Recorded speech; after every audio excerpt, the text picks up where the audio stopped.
Okay, everyone, we're playing the Stanley Parable. I did play the original. I'm not sure if this is the same game, revised, or what. I'm on all high settings, and I have subtitles on for you guys. And I'm gonna get through as many of these as I can. So, let's begin.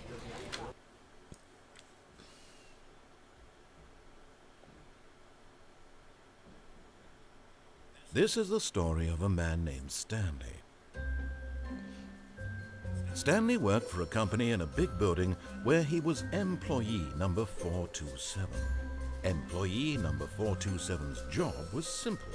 He sat at his desk in room 427 and he pushed buttons on a keyboard. Orders came to him through a monitor on his desk, telling him what buttons to push, how long to push them, and in what order. This is what employee 427 did every day of every month of every year. And although others might have considered it soul-ending, Stanley relished every moment that the orders came in, as though he had been made exactly for this job. And Stanley was happy. And then one day, something very peculiar happened. Something that would forever change Stanley. Something he would never quite forget. He had been at his desk for nearly an hour when he realized that not one single order had arrived on the monitor for him to follow. No one had showed up to give him instructions, call a meeting, or even say hi. Never in all his years at the company had this happened, this complete isolation. Something was very clearly wrong. Shocked, frozen solid, Stanley found himself unable to move for the longest time. But as he came to his wits and regained his senses, he got up from his desk and stepped out of his office. Alright, so what's red? Red important, yellow not important? Pencil sharpener, bunch of crap I can't read. What does that say? I hate Mondays? Fair enough. Nothing there. Nope. Nope. All of his co-workers were gone. What could it mean? Stanley decided to go to the meeting room. Perhaps he had simply missed a memo. No matter how hard Stanley looked, he couldn't find a trace of his co-workers. I turned off your crappy computer. Huh, I don't know how I did that. There's like no indicator whatsoever.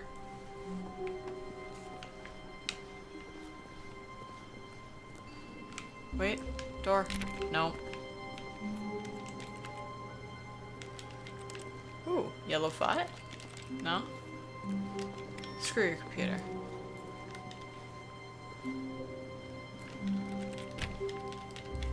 Nothing, huh? Ooh, there's a copier in there.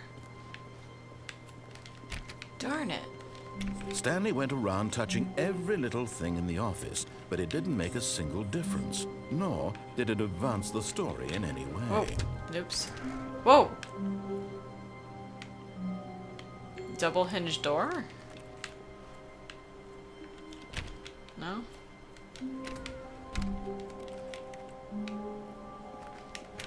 I love how everything I do makes like a keyboard noise.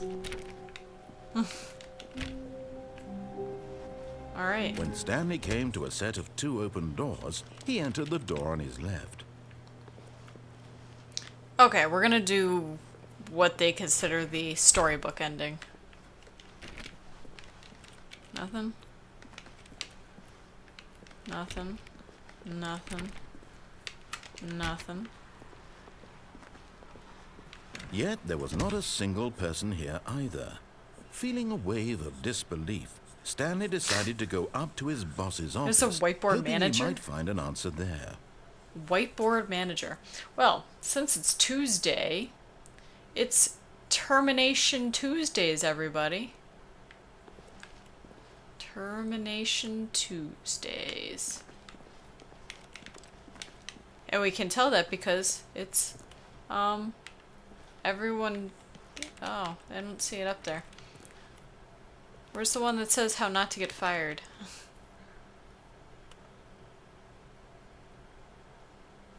Huh. Charts. Charts and slides. Slides.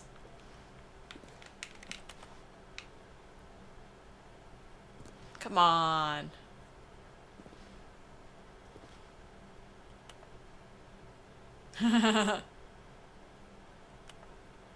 Oh my god. No more charts. Boss Appreciation Minute? On your Boss Appreciation Minute, circle the top 20 things you love most about your boss. Fill out in triplicate and return. If you find yourself in a conflict with another employee, like yourself, but more inclined to comfort. Why did I hire you? Remember to take... Aww. Transcend. Plant life. Football. Comatose. Less air. Just looking at these is kind of ridiculous. Ah, there we are. Tips for not getting fired. Do unbelievably amazing work with no expectation of promotion or recognition. Don't get fired.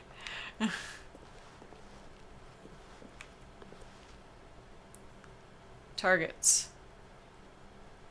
Hire someone to synergize papers. Papers are too synergized. Fire paper guy. Hire somebody to fire the paper synergy guy. Who moved my desk?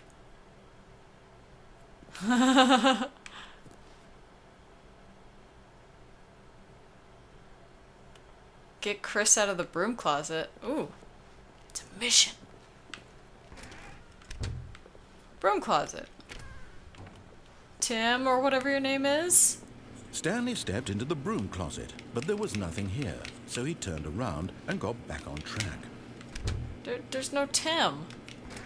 You lied, board.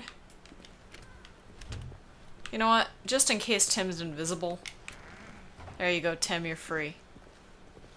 Coming to a staircase, Stanley walked upstairs to his boss's office. Alright, he's upstairs. Nope.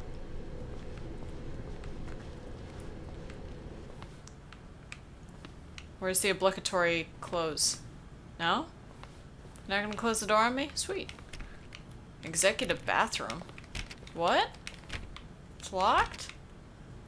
That sucks.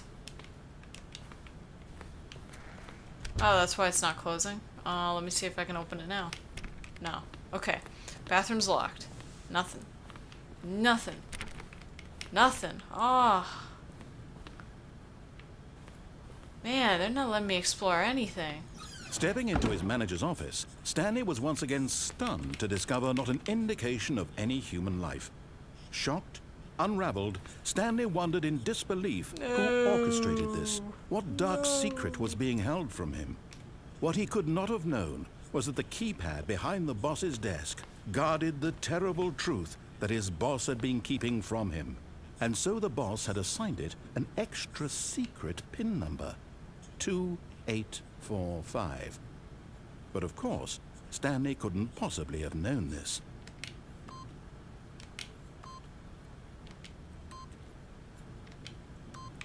Yet incredibly, by simply pushing random buttons on the keypad, Stanley happened to input the correct code by sheer luck. Amazing. No. He stepped into the newly opened passageway. What? Oh. Oh. Can I play the piano? No? No, I just make keyboard noises? Fine.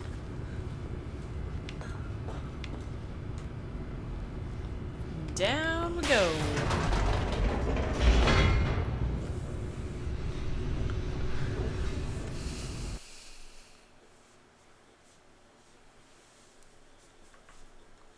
Descending deeper into the building, Stanley realized he felt a bit peculiar. It was a stirring of emotion in his chest, as though he felt more free to think for himself, to question the nature of his job. Why did he feel this now, when for years it had never occurred to him? This question would not go unanswered for long. All right. It looks cold. Stanley walked straight ahead through the large door that read Mind Control Facility. Ooh.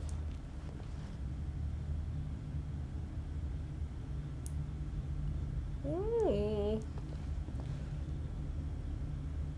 I'll do it by the book this time.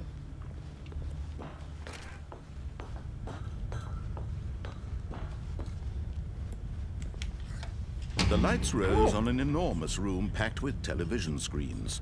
What horrible secret did this place hold? Stanley thought to himself. They use a lot of... Did he have the strength to find out? No, they just use a lot of electricity. They are not a green company. Mind blown.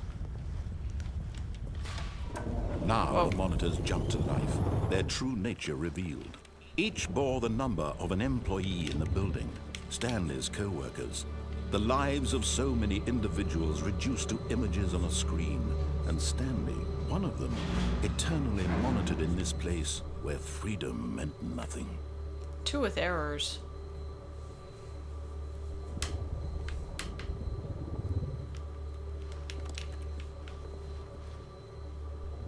I wonder if that's how many rooms there actually are. That'd be awesome. Box? Can't do anything with the box. This mind control facility, it was too horrible to believe. It couldn't be true. Had Stanley really been under someone's control all this time? Was this the only reason he was happy with his boring job? That his emotions had been manipulated to accept it blindly? Sounds good to me. But didn't he ever leave? No. He refused to believe it. He couldn't accept it. His own life in someone else's control? Never. It was Never. unthinkable, wasn't it? Was it even possible? No. Had he truly spent his entire life utterly blind to the world? No. The horror. The horror. Anyway. But here was the proof. The heart of the operation. Controls labeled with emotions. Happy, or sad, or content. Walking, eating, working. All of it monitored and commanded from this very place. And as the cold reality of his past began to sink in, Stanley decided that this machinery would never again exert its terrible power over another human life. For he would dismantle the controls once and for all. Where does it say what they do? I just see a bunch of funny Simon buttons from that game, and they even make the same noises. Which is pretty awesome, quite frankly, but...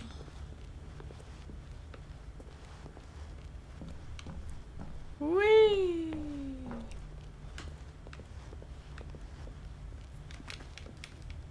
These must be the complacency buttons. What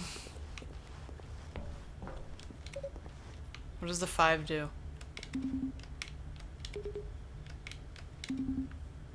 I guess nothing.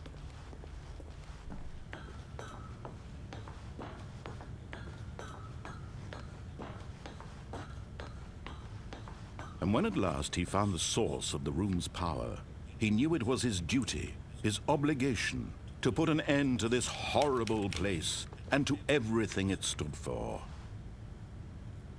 Oh, okay. I wonder what happens if you hit on.